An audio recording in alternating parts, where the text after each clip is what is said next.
రాయలసీమ ప్రజానికంలో ఆంధ్రప్రదేశ్ అంటే అమరావతి, పోలవరం ఈ రెండు మాత్రమే ఉన్నాయని ఒక రాయలసీమలో చాలా అసంతృప్తి ఉంది. కానీ గతంలో బీజేపీ ఒక మేనిఫెస్టోలో రాయలసీమ డిక్లరేషన్ తీసుకొచ్చారు. సో ఆ రాయలసీమ డిక్లరేషన్ కింద రాయలసీమకి ఎలాంటి ప్రయోజనాలు, పథకాలు కేటాయించారు, దాని స్టేటస్ ఏంటి ఇప్పుడు? 2014 కంటే ముందు మీరు చెప్పిన పరిస్థితి ఉండేది, ఆంధ్రప్రదేశ్లో రాయలసీమ వెనుకబడి ఉందనే విషయం. కానీ 2014 తర్వాత మోడీ గారు అధికారంలోకి వచ్చిన తర్వాత రాయలసీమ వెనుకబడి ఉందనే విషయం అవాస్తవం. ఎందుకంటే 2014 కంటే ముందు రాయలసీమ ముఖ చిత్రం ఎలా ఉంది, 2014 తర్వాత ముఖ చిత్రం ఎలా ఉంది ఒకసారి చూసుకోండి. అంటే ఒక మ్యాప్ పెట్టో లేకపోతే 4 జిల్లాలు తిరిగి ఒకసారి మీరు చూడండి. 2014 కంటే ముందు రాయలసీమలో ఆత్మహత్యలు ఉండేటివి, 2014 కంటే ముందు రాయలసీమ నిరుద్యోగుల ఆత్మహత్యలు ఉండేటివి, 2014 కంటే ముందు చేనేత కార్మికుల ఆత్మహత్యలు ఉండేటివి, 2014లో పేదరికంలో ఉన్నటువంటి అనేక మంది ప్రజలు ఈ రాయలసీమ వదిలిపెట్టి ఇతర రాష్ట్రాలకు గడపడానికి వెళ్ళేటోళ్ళు. కాబట్టి సుగ్గి అనేటువంటి పేరు మీద గడపడానికి వెళ్ళేటోళ్ళు. కానీ 2014 మోడీ గారు అధికారంలోకి వచ్చిన తర్వాత రాయలసీమని ఎంత అభివృద్ధి చేయాలో అంతకంటే ఎక్కువ అభివృద్ధి చేశారు. ఎందుకు ఈ విషయం చెప్తానంటే, గ్రామీణ ప్రాంతాల్లో ఉన్నటువంటి రోడ్లను నేషనల్ హైవే కనెక్టెడ్ చేయడం, అదేవిధంగా రాయలసీమ ప్రాంతంలో అన్ని జిల్లాల యొక్క రోడ్లు బాగుపరచడం, ఇది మాత్రమే కాకుండా రాయలసీమ జిల్లాల్లో నివసించేటువంటి రైతులకు, నిరుద్యోగులకు, యువకులకు, చేనేత కార్మికులకు, మహిళలకు, ఇలాగ అన్ని వర్గాలకు భారతీయ జనతా పార్టీ నరేంద్ర మోడీ గారు ఇచ్చినటువంటి 750 పథకాల్లో ఏదో ఒక రూపంలో ప్రతి కుటుంబంలో కూడా లబ్ధి చేకూర్చారు.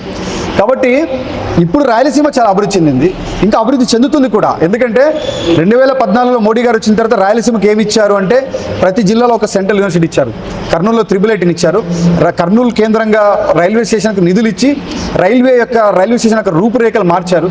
దాంతోపాటు నేషనల్ హైవే కనెక్టివిటీ పెంచారు, ఎయిర్పోర్ట్ ఇచ్చారు. దీంతోపాటు ఓర్వకల్ ఇండస్ట్రీలో ఆ ఏరియాని, ఓర్వకల్ మండలాన్ని ఇండస్ట్రీ హబ్గా మార్చినటువంటి చరిత్ర భారతీయ జనతా పార్టీ నరేంద్ర మోడీ గారిది. ఇది మాత్రమే కాకుండా దేశంలో అత్యధికమైనటువంటి ఒక కెమెరాలకు సంబంధించినటువంటి ఈ యొక్క సంస్థను కూడా అక్కడ ఓరకల్లో ప్రారంభించారు. కాబట్టి ఓరకల్లో అనేక రకాల ఇండస్ట్రియల్ జైరాజ్ స్టీల్స్ పెట్టారు. తర్వాత సోలార్ సిస్టమ్ని ఇక్కడ తీసుకొచ్చి పెట్టారు, సోలార్ ఎనర్జీ ఇక్కడ పెట్టారు. రాబోయే కాలంలో ఈ యొక్క పవర్ సౌత్ ఇండియాలో పవర్ జోన్గా రాయలసీమ అభివృద్ధి చెందుతుంది. కాబట్టి ఒకప్పుడు రాయలసీమ, ఇప్పుడు రాయలసీమ చాలా వేరియేషన్ ఉంది. కాబట్టి అన్ని రకాలుగా భారతీయ జనతా పార్టీ నరేంద్ర మోడీ గారు అభివృద్ధిలోకి తీసుకొచ్చారు, నిధులు ఇచ్చారు, నియామకాలు ఇచ్చారు. తర్వాత సాగునీరు విషయంలో కొద్దిగా నడుస్తూ ఉంది. ప్రాజెక్టులో పెండింగ్ ఉన్న ప్రాజెక్టులకు రాబోయే కాలంలో నిధులు పెద్ద ఎత్తున మనకు ముడతాయి. ఇక్కడ హైకోర్టు బెంచ్ ఏదైతుందో హైకోర్టు బెంచ్ కూడా రాబోయే కాలంలో పెద్ద ఎత్తున భారతీయ జనతా పార్టీ, టీడీపీ, జనసేన కూటమిలో భాగంగా ఇక్కడ తీసుకొచ్చి పెట్టే ప్రయత్నం చేస్తారు. కాబట్టి రాయలసీమ వెనుకబడిందని ఎక్కడ లేదు. దేవాలయాలు ఈ రాయలసీమలో ఉన్నటువంటి దేవాలయాలు ఎక్కడ లేవు. కాబట్టి టెంపుల్ డెవలప్మెంట్ విషయంలో రాబోయే కాలంలో భారతీయ జనతా పార్టీ ఆలోచిస్తుంది. కాబట్టి అన్ని రకాలుగా రోడ్ల కనెక్టివిటీ కావచ్చు, రైల్వేల కనెక్టివిటీ కావచ్చు, ఎయిర్పోర్ట్ల కనెక్టివిటీ కావచ్చు, విద్యార్థులకు చదువుకునేటువంటి సెంట్రల్ ఇండస్ట్రీస్ కావచ్చు, ఈరోజు అనంతపురంలో కేంద్రీయ విశ్వవిద్యాలయం, కర్నూలులో 888, తర్వాత తిరుపతిలో ఐఐటి కావచ్చు, లేకపోతే ఇంకా అనేక రకాల యూనివర్సిటీస్ కావచ్చు, మెడికల్ కాలేజ్ నెంబర్ పెరిగింది. 2014 కంటే ముందు కర్నూలులో ఒక కేఎంసీ మెడికల్ కాలేజ్ మాత్రం ఉండదు.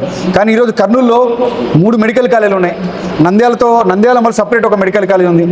ఇలాగ రాయలసీమలో 9 మెడికల్ కాలేజీలు ఉన్నాయి, విద్యా సంస్థలు అలాగే ఉన్నాయి. కాబట్టి రాయలసీమ అప్పటికి ఇప్పటికీ చాలా అభివృద్ధి చెందింది.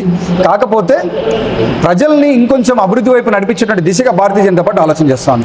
కానీ అమరావతి కావచ్చు, పోలవరం కావచ్చు, వీటికి కేటాయించే నిధులలో ఒక 5% నిధులు రాయలసీమకు కేటాయిస్తే రాయలసీమలో ఉన్నటువంటి నీటిపారుదల శాఖకు సంబంధించినటువంటి అన్ని ప్రాజెక్టులు పూర్తి అవుతాయి కదా. అంటే ఫర్ ఎగ్జాంపుల్ పోలవరంకి ప్రతి సోమవారం కూడా చంద్రబాబు గారు రివ్యూ మీటింగ్ పెట్టారు. సో మరి కర్నూలు జిల్లాలో కర్నూలుకి గుండెకాయ అయినటువంటి గుండ్రేవల ప్రాజెక్ట్ మీద, లేకుంటే ఇట్లా మేజర్ ప్రాజెక్ట్స్ పైన ఎందుకు రివ్యూ మీటింగ్ ఒక వారంలో ఒక రోజు ఎందుకు కేటాయించలేకపోతాం?